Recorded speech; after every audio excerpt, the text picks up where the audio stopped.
Hello, everyone, and welcome to today's podcast. My colleague Diane Bogino and myself, Tom Borg, are here to help you understand how to make your company just a little bit better. Now, before we get started, both of us are specialists in helping small businesses build a better culture, better teams, and as a result, better customer service. That's what it comes down to in the long run. So let's get started. We have a topic today.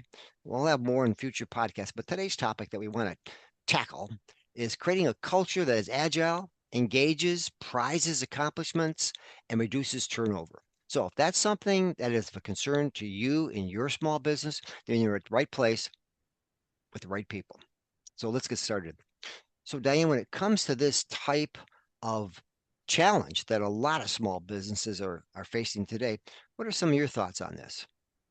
Well, building an agile culture is kind of a popular term these days, Mm-hmm. but there's a lot that goes into building that agile culture. You just don't say, okay, we're going to be quicker at doing this or faster at doing the other. There's a lot of foundation that has to be built around that in terms of people, your employees, getting them engaged. If they're not engaged, you're not going to have an agile culture because they're not going to move anywhere for anybody. So they've Mm-hmm. got to have that buy-in. And then, of course, there's a whole program around building that engagement and keeping employees engaged and not having them just come in and pick up a paycheck. Mm-hmm. And Tom, I know that you've done a lot of work in this area in terms of employee engagement. I'd like to hear a little bit about the program that you do to help build that engagement around employees, and we can talk a little bit about that. Okay. So an approach that I take, and I've got my notes here in front of me, so that'll help me in our process today. Essentially, when I go into an organization, we want to do uh, a needs assessment. We want to find out what's going on. And I think the best way that I have found that works for me is when I do what I call an internal focus group, where I get permission from the decision maker to interview a number of different people. I want a fair representation of people, some that are very satisfied in working there, some are not satisfied at all, and a number of people in between. And this way, it's a confidential focus group. I'll come back with general information that I can share with the decision maker, but that's a good place to start. Okay, so let's find out what the people are thinking. I know what the decision maker thinks, but we need to now get a more accurate appraisal of what's going on. So that's one of the first steps. And then, of course, after that, get back with the decision maker, give him or her the feedback that I received, and then give him some ideas of what I'd like to see happen. And then at that point, I'll put together what I call a context document where we go over a number of different areas, answer a number of different questions, and I put together, in a sense, the approach we're going to use while we're doing this work, get his input or her input to make sure that's what they're expecting, and then we go ahead and get things started. So that's how I get started. Mhm. And then from there, we go further. But let's go back to you, Diane. What are you thinking? Yes, that's exactly what I do as well. You have to go in. In fact, believe it or not, I had a boss once. We took on another company, and I went in and started interviewing the employees, and I guess he didn't like what he heard, so he made me stop doing it. But absolutely, that's what a good consultant does. A good consultant goes in and interviews the people because if you don't know what's going on or how they feel or what they're thinking or what's happening, you've got nowhere to go and nothing to work with. I also like to do the surveys in addition to that. As an example, I might go in and interview the executive team, but then do a survey for other folks. And what I like to do, Tom, I don't know if you do this or not, but I Mhm. like to pull out the numbers like, why are these numbers high and why are these numbers low? Mhm. Then I will call the people. I don't make it anonymous because I want to know that. Nobody else Mhm. knows it, but I want to know that. I call them and talk to them and say, why did you score this so high or why did you score this so low? That gives you a really in-depth look at what's going on with the people. Mhm. Excellent. Yes, I know some excellent tools out there that can help us do that. One of the tools I use in that respect is called the Eight Factors of Engagement, which is Mhm. a wonderful tool where you have the participants take the assessment, and it's a self-scoring. They score themselves on how much they are engaged in 8 different areas. And when that comes back, we have some real data to work with. And of course, when I do the debrief with each individual, we then can go through it and find out why these scores were as they were and whether they were good or not so good. And then at the same time, I love using that assessment as a two-way street where we can then listen to those individuals and get their suggestions on what the company can do better to help them be more engaged. And this does a wonderful thing. It drops this barrier that where it's all about the employee and they're wrong and this is what has to be fixed. No, no, it's a two-way street here. What has to improve in the organization before we can make it a better place for everybody to look forward to coming to work and to be engaged. So I think that's very important. Yes, absolutely. And one way to show that you really care, let's say that you have an open position Hmm. and you want to hire internally, which is great. Um, so you give these assessments. Now, I like to use the Trimetrics HD, and I think you use that as well. Yes, I do. Really gives a well-rounded picture of the individual. But you've also now, you select somebody, but now you've also got a great picture of the people who were not selected. And what you do is you get with those folks and you use the assessment and help them become better communicators or leaders or whatever they need to do to build their careers. Hmm. So now they know you not only care for the high achiever or whatever that might have looked like during the assessing process, but now you also care for them and you want to help them grow. Excellent. And that's so important. The idea of winning that trust of the people we're working with. That I think that's what a great consultant does. And when they get in there, they're able to establish that trust and rapport and build that bond where they're able to be an outsider, which this is where it's really important to be an outsider.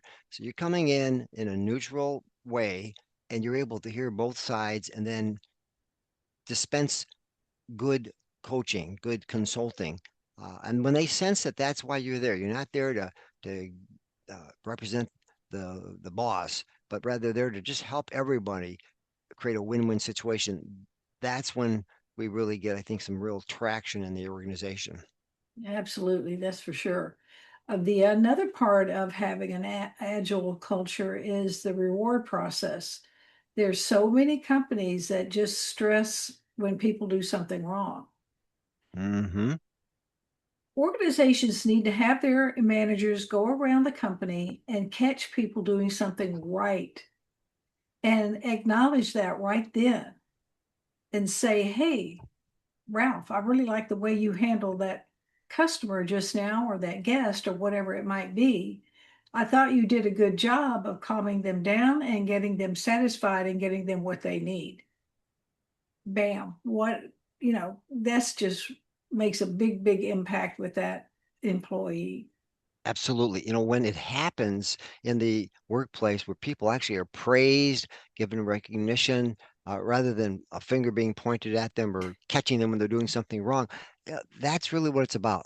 I don't think there's any relationship that can exist for very long when it's only about criticizing that individual or saying nothing when they're doing everything right and when they're doing something wrong to criticize them and to penalize them. So again, it's right back to the workplace. It's in a sense a second family for many people. Mm. They need to feel that as well. As a matter of fact, some of the things, and we've talked about this before in our other discussions here, but I believe that most people have 4 questions they need to have answered by management or by the owner of the company, but they're never going to ask these questions.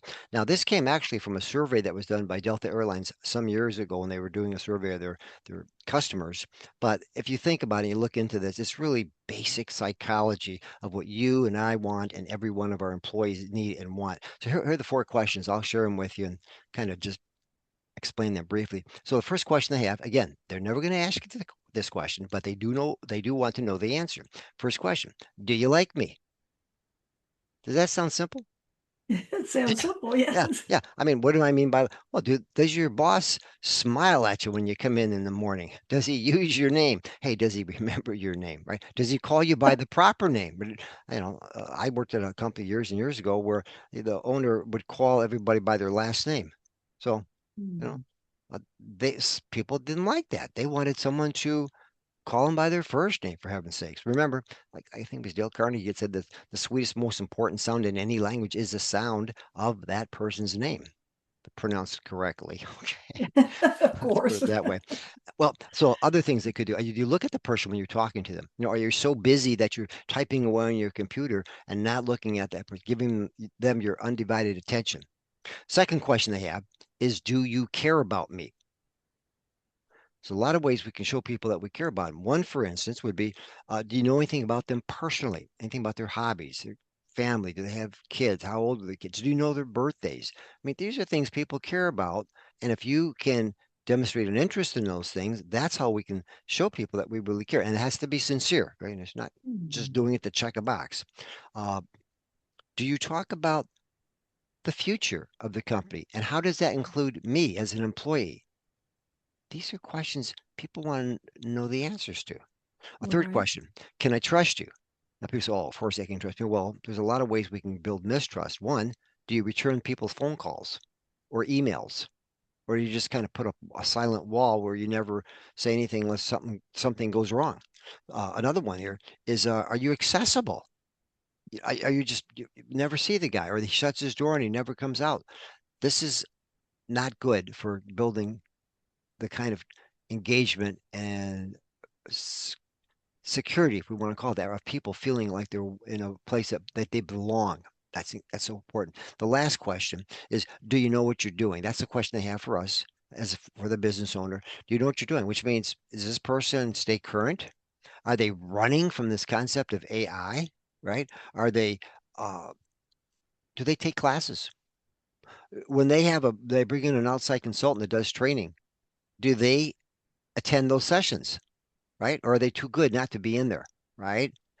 You don't need that. So these are things that people want to know the answers to. One, do you like me?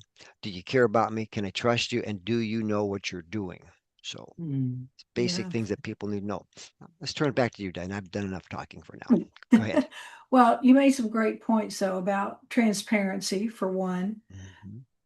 letting people know what's going on in the company. Now, I understand that sometimes there's things that you can't discuss, but the generalities of how the business is doing, if there's going to be a merger or an acquisition, if you're going to sell off a part of the company, employees need to know this, because when they don't get information, they just make it up. That's right. And those stories are a lot worse than really what's going on. So transparency is key, and that is builds that trust factor for sure. Hmm. Dan, I can think of a business where they had a major issue with that, and that was Mm. this business of they didn't communicate everything that needed to be communicated. And you're right, the group of individual employees, they made up things. They had this little water cooler discussion from time to time, and it was distracting to other employees. But what was happening is because the owners of the company did not communicate on a regular basis with the team of what was going on, or what were some of the issues, and actually resolving those issues, people had their own little huddles, and Mhm. it was very unproductive. And eventually, it led to one of the individuals being fired, and probably not the most diplomatic way, which was even worse for the entire organization as they witnessed this. So Mhm. the point is, you're right in the money with it. We've got to be aware of people and be willing to be transparent, and to be able to be available for them when That's right. these issues come up. It just that will prevent, and gossiping is in most companies today. How As you just read my mind. Yeah. So this is something that's a very important tool to be able to use with preventing those kinds of things. And that is good, solid transparency, good That's right. communication. That gossip, honestly, I was just thinking about that. The stories that go around, and the other thing, Tom, is that when this gossiping happens, people do not realize that they could be sued for slander. Oh, really? Yeah, I didn't So, know. well, of course, you take, for example, I've had a couple of cases lately where one employee suggested in an email to several other people that one of the teammates she worked with was hungover. Oh boy. Now, first of all, you can't prove that. Second of all, if she suspected the employee of imbibing, she should have called a witness over it. And this was a supervisor who handled it improperly to begin with. Um, the other one was the woman was spreading a gossip about someone that had told her that she had seen someone out smoking and it didn't smell like regular tobacco. You cannot allow this type of gossip to go around in your company. No. That will kill morale like you can't believe. Hmm. Yeah, that's exactly right, and it gets it happens when we don't have good communication with our employees. We're not transparent, and when we don't take action when it needs to be taken. So if there's Mhm. some things that are going on that need to be looked into, then hey, get that person or the people involved in your office, close the door, and let's talk about this and get it sorted out. Right.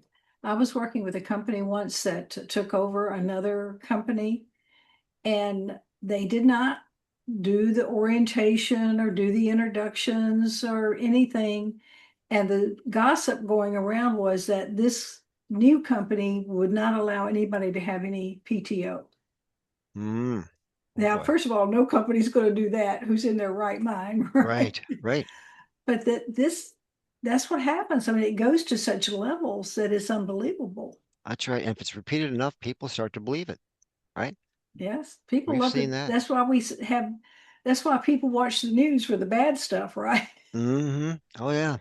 Yeah, and they do a very good job of that, don't they? Giving us the bad stuff. It's a formula. It is a formula, and it's Mhm, used around the world, and it's really based on our own instincts, basic instincts we have of fight or flight. So I mean, there's all mhm. kinds of research on all of this. But yeah, but it gets back to your let's not have your company be one of those 6 o'clock newscasts, right? Oh, You know, good point. Yes, yeah. So absolutely. I think the key here, what are some of the solutions for these business owners, these leaders in the organizations? And to begin with, I would start off by saying regular conversations, something I call continuous conversation, something that's going to be able to create the kind of two-way transparency that allows people to get the information when they need it, to get the support when they need it, and not to be shut out, so to speak, when it comes to learning the information they need to know. How do you feel about that when it comes to those types of communication processes? Absolutely. These stand-up meetings, 5-minute stand-up meetings, or have a meeting 3 times a week where information is shared. Maybe if you're a hotel, you have GSS scores, you want to share those. People need to know those. I know companies that share their revenues, their weekly revenues. That's real transparency. So here's what we need to do to get this up or to solve this problem. That's real problem solving where you look at what's going on in real time and come up with solutions to them. When you get people involved and have their buy-in, that's also a big part of engagement. That's right. And that's a great example there, Dan. When people know the numbers, that helps them buy into, hey, I'm responsible here. And if their part of their department is going to be the department that is going to be having an effect on those numbers to go down, maybe their cost estimates weren't proper and they end up losing money on that. Or maybe, let's say, for instance, in the world of remodeling, they order uh, different types of whether it be windows or doors or whatever, and they're not measured accurately. That's total waste. It comes right off the bottom line. They can't use those. They go in the back room, they stay there. So the fact is, we're talking about knowing the numbers. Yes, it does make a huge difference. And to have that kind of openness and honesty in your organization can help people feel that their part where they need to be accountable and the part they play in making sure that those numbers do stay at the level they should and are working to go up. Absolutely. One of the things that we both do is in our programs is after the assessments are done and we've talked to everybody, bring them together and go over those assessments so they have a real knowledge, in-depth knowledge of who their teammates are and how they have to adjust communication, because communication is just that important to understand how people do and do not like to be communicated with. Oh, yes. Yeah, Oh, yeah. And there's a great point there, Dan. The idea of being able to have that continuous conversation, like we mentioned earlier. But those assessments, they're just not a one and done thing. If you do it properly with the right consulting, the right consultant that comes in there, they can be tools that you can pull back out, use throughout the year, throughout the next several years, and you can focus in on certain areas that need to be addressed, certain areas that need to be improved. And these are tools that help them really enhance their performance and really their self-actualization as a team member. absolutely, absolutely. That's one of the bigger problems in businesses today is the lack of communication and people taking things the wrong way because someone else doesn't understand how they like or don't like to be talked to. For Mm, example, your sales types who are typically high D, high I's on the mm-hmm, they're they're out there and they come across, with great impact, whereas somebody that's an S really doesn't like that at all. And some people can get scared about that, mm-hmm, particularly after COVID. There are so many people that are so sensitive.